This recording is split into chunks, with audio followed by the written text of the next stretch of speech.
Good day, my dear pastors and your spouses. Once again, it is a privilege to engage with you as part of the National Office Bearers.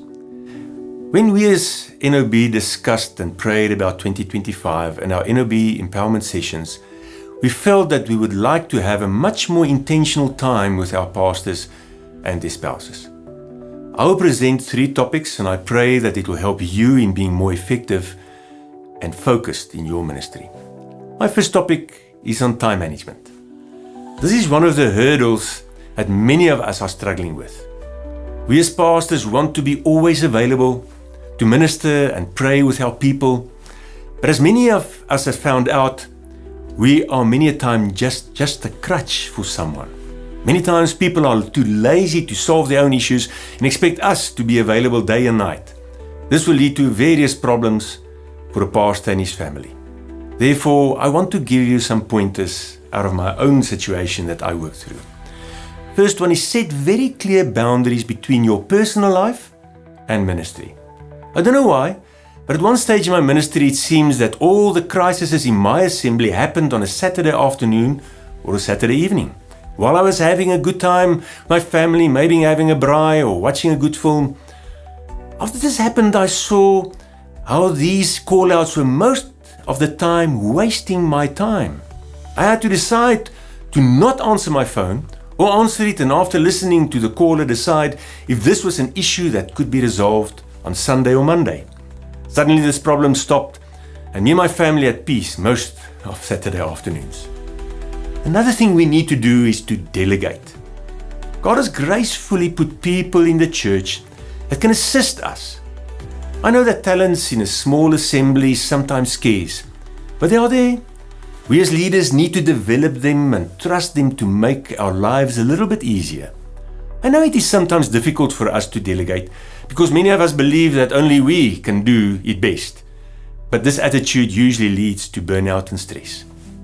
You and I cannot do everything in the church. We need to identify and equip people around us, and if they make a mistake, use it as a learning opportunity. You will find out that as time goes by, they get much better, and you have more time to do the things only you can do. Something else we need to do is we need to schedule. I know it will come out in some of the other presentations as well. But when I entered ministry, I thought that I was always on duty. I must always be available and run when someone needed me. But it led to a load of other issues. I did not rest enough, did not take leave regularly, and my days were just always filled with other people's urgent things. Some pastors tell me that they did not have a proper break for many years. I'm not impressed by that, because you will not be able to last in ministry. To work with people, especially in the non-profit sector, is draining. Stephen Covey wrote a book many years ago on leadership effectiveness. One of the rules he advocates is that you need time to allow yourself to become sharp again. He calls it sharpening the saw. Times when we just relax and be present with ourselves. Times to think. Let me just tell a short story here. It's famously said that a co-worker found Henry Ford sitting in his office with his feet on the table and his eyes closed.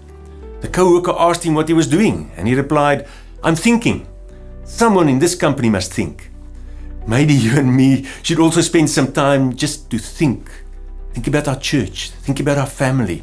Pray about what God is revealing to us. Our days consist of 3 periods: morning, afternoon, and evening. Most people work 2 of those 3 periods. We as pastors should also discipline ourselves to work only 2 of those periods, not all 3. Rest. After God created heaven and earth, He rested on the 7th day. One of the best habits you can cultivate in your life is to schedule a day of rest every week.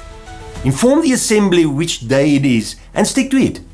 Take your spouse for a milkshake, play with your children, enjoy your hobbies, do some sports. You'll be much more effective in your ministry. I trust that you'll be encouraged to manage your time effectively and that you as a pastor will stay resilient and happy in ministry.